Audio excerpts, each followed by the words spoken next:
Hello, YouTubers. Heather here with Happiness Ever After and our Happy Box.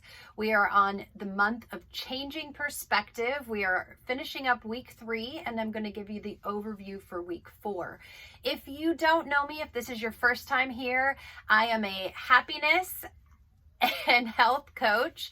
I am certified in both fitness, personal training, coaching, health coaching, nutrition, as well as happiness coaching and life coaching. So I am here with my proven methodologies and my worksheets, going over the plan with you for next week and then reviewing with you how this week went. I have completed my assignments for the week, and I'm here to go over my findings, my way I worked through the homework. You can have your own way, but this is just to help you with the self-guided happy box. So if you are looking to get some coaching and you're not sure how to do it, afford it, whether it's right for you, you can try out happiness coaching, life coaching, whatever you want to call it, with the happy box. It gives you all of the tools that you need, all of the worksheets, and then it gives you some other earth balancing type things, crystals, special gifts to help you remember to do the things that are in your assignments for the weeks, etc. So you get a journal and all kinds of good stuff. So check it out at happinesseverafter.com. And so if you are with us and you're doing changing perspectives, whether you have the box with you or not, we already went over the previous video what we were working on all week, and this week, or this day today, I'm going to go over how that turned out. So we're looking at the homework sheet for the week. The affirmations. So on the third week, we have 3 affirmations now. We've been building up. So each week we say the first affirmation, second affirmation, and then by the third week, we're saying all 3. So our affirmations have been: I take my time to see all sides of a situation. I can see my relationships from all angles, because we're changing perspective, remember? So we're seeing all sides of a situation. We're seeing all sides of our relationship. And now this week has been about I take charge of my personal situations. So now that we've changed perspective about what is going on in our lives and who is in our lives and our relationship with other things like ourselves, time, money, etc., we are now this week taking charge of our personal situations with all of this new learned perspective, new view of life, and we are moving forward with measured restraint and confidence and strength, and we are making things happen this week. So our self-care activity was to balance strength and restraint, to take charge of situations, relationships, etc., making adjustments using our new perspective. And our meditation topic has been strength and restraint. How can we have strength but with restraint, not just barrel through things and push people down and make things happen? How do we be strong and confident in ourselves, but hold back, aggression, and move forward with just confidence and balancing all of that? So how do we do that? At the beginning of this week, what were my feelings? I was positive and motivated, but still relaxed. I haven't been trying to stress myself out. I'm trying to let things come as they need to come. And so that's hard for me because I'm a pusher, a doer, a maker of things happening. And last week I realized everything was completely out of my control and I was in a holding pattern. This week things are moving forward a little bit because I will tell you why. So at the end of this week, I feel like things are moving again. How did it feel saying my affirmations? I believed this one. I do believe that I take charge of my personal situations. Every time I said it this week, and every time I looked at the self-care activity, remind myself what I was supposed to be doing, I was like, yes, I am speaking up. I am taking charge. I am asking for what I want. I am making moves. I'm not waiting for people to come to me with answers. I'm going after what I want, what I need, what I can do. I'm doing what I can do. So I believed this one, and I started speaking up for what I wanted, even if I didn't believe it was possible. What feelings came out of the self-care activity? I feel really good for finally saying, or at least allowing myself to think the things that I was afraid to say or think before. So if I knew something was probably not going to be accepted by people in my life, or it wasn't necessarily the logical or the smart choice, obvious choice, I guess, I was afraid to say that I wanted that. And so this week I have just been, really realizing my truth, and I have been speaking up to people, saying to people the things that I really want, rather than just saying the things that I know I should want or what I think that they would want me to want. Right? And how did the meditations go? What thoughts or feelings came out? They were calming and restoring. I felt very open and clear. A lot of things came in, and a lot of just openness. I had a lot of just clear meditations this week. I was getting up and doing them without distraction, so that helps a lot. But I was able to really clear my mind and just be in a warm, comfortable spot with just myself and my energy, and just feeling the energy in this world, and not trying to force any thoughts or anything to come out of it. And that felt like I actually just kind of started to tap into something a little bit bigger than myself. So that was cool. And how easy or hard was it to follow the diet and exercise program this week? So the diet was great. I actually didn't give myself the extra calories this week from the exercise I've been doing. So I just ate the minimum amount of calories. I went a little bit over, but I did do the exercise. So yesterday was the only exception. Yesterday I did go a little bit over. But otherwise I was having a problem with my hip. So I decided this week, instead of doing my strength exercise, I would do yoga, different types of yoga. So for the strength yoga, I did more of a longer flow type of a yoga. And then for the restorative ones, I did long stretching yogas. So overall, I feel much more flexible and loose, but I am sore. I'm sore because it's different work than I normally do. So I'm still sore.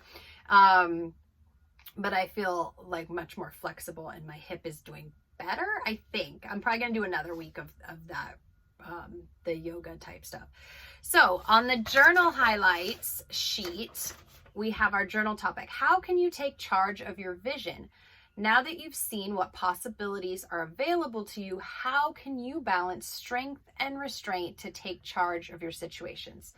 So the reoccurring theme, and then it says reoccurring theme. The reoccurring themes that I found is we have to say what we want to be able to get what we want. I mean, that sounds so simple, but I think a lot of times we might think we want something, but we're afraid it's not possible, or that people will judge us or whatever. So we don't even say it. So I think we have to at least think it, and then we have to say it.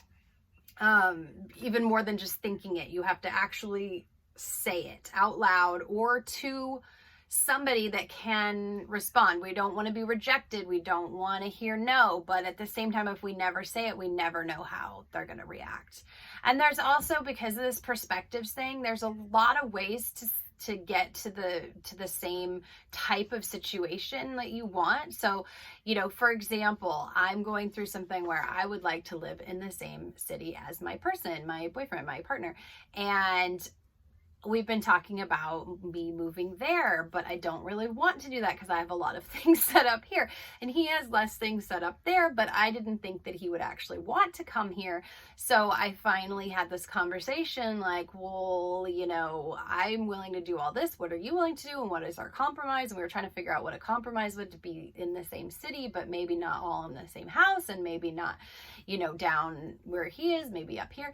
And, we kind of landed on maybe it would be a better idea for him to move up here and just have his own place and have his own space for a while and see how that works. So we're talking about that, and it is something that I didn't think he would even be open to, so I never even verbalized it. I never said it, but now we're talking about doing that. So we'll see how it all works out. It's not 100% done deal. But again, I wouldn't even be, I'd be stuck in this holding pattern trying to figure out how to bend over backwards on my end, where if I would have just asked for a little bit more of a compromise or, solution that works for both of us. And that doesn't work for everybody, and not everybody is as open to these, type of things, but hopefully you're choosing people that are willing to work with you to find a ways over and over again in different situations to meet you in the middle. So at least being able to say, you should at least feel comfortable to say what you're feeling and what you want in any sort of relationship, in any sort of environment, even if it's work related, if there's certain partnerships or work projects or jobs that you're looking for and you're not quite sure they're right, you should feel comfortable saying, you know what, even though this job looks amazing on paper, I don't think it's right for me. And that's okay. And the other recurring theme was we have to be brave and strong to let ourselves believe it's possible to achieve what we want. So if we start saying we can't have this already, then you're not even allowing yourself to think it, let alone say it, and then make moves toward it. So you have to at least be, that strength and restraint. You have to be brave enough, strong enough to believe that it's possible in the first place to even get to that next step of expressing it. And what unexpected discoveries did I come across? You cannot receive if you don't speak it, believe it, and then do it. So to achieve something, I guess you have to believe it, then speak it, then do it. Maybe that's the order, but you know what I'm trying to say here. And important takeaways: don't be afraid to ask for what you want. Don't be afraid to believe you can have what you want. And don't be afraid to step toward what you want. So once you believe it and you say it, then you need to actually start, making some effort, some movement towards that thing. So those are the revelations from this week. My completed chart. I didn't do all my journaling this week. I was a bad girl. I had all this stuff come out, but then nothing else. So I kind of got stuck there. And for our overview for next week, we are still changing our perspective. For our affirmation for next week, we're going to be saying, I am moving forward with courage and a new perspective. So here it is, our new perspective, fully in action, and we're moving forward. We've got the strength, and now we're doing things. Our self-care activity is to summon your courage and face any final fears that are stopping you from moving forward. So a lot of times, like I said before, you don't believe it because you don't want to be rejected, because you don't think that you're going to be supported, because, whatever, you don't think you're good enough. Whatever it is that is stopping you, you need to address those fears, because you'll never know if you don't try. You already don't have that thing. The worst thing that could happen is you still don't have it. So really, really make moves. Be brave and try to make moves this week. So every day this week, we're going to try to face any final fear and just make steps forward towards this new perspective that we've found. And our meditation topic is courage, like the lion. And your journal topic for this week is, what fears do you still need to overcome? So you can start listing them. You can, write scenarios. You can play the what if game. If you start writing a fear and then you go, okay, but then what if, but then what if, but then what if? And then, on the other side, but why not? Why not? Why not? Like almost like a pros cons. And how can you summon your courage to move forward? So maybe that's how you summon the courage. So you write all the negative fears and all the things, like make a list. And then you maybe make a list of all the things you're missing out by not trying it. And again, always playing out your worst case scenario. If it's something that has to do with health or whatever, the worst case scenario you go to is always like you die. Duh. Okay. So, yes, that is the worst case scenario. If it's a financial thing, if I put all my money in this, or I quit this job and I don't get another one, I'm homeless. So those are like the two biggest things. Anything else in between there, there's probably a lot of wiggle room to really start making things happen. Okay. Because, realistically, we can get by with a lot less than we think we can, and we're a lot stronger than we think that we are. So we're more resilient than, we really believe that we are a lot of the time. And then we're going to get a clean checklist. So that's it for this week and what we have coming up next week. I hope you join us. Please subscribe if you like what I've got going on here. Like this, forward it, share it, comment below if you have any questions for me. And if you're ready to start your self-guided happiness program, get your happy box at happinesseverafter.com. Take care.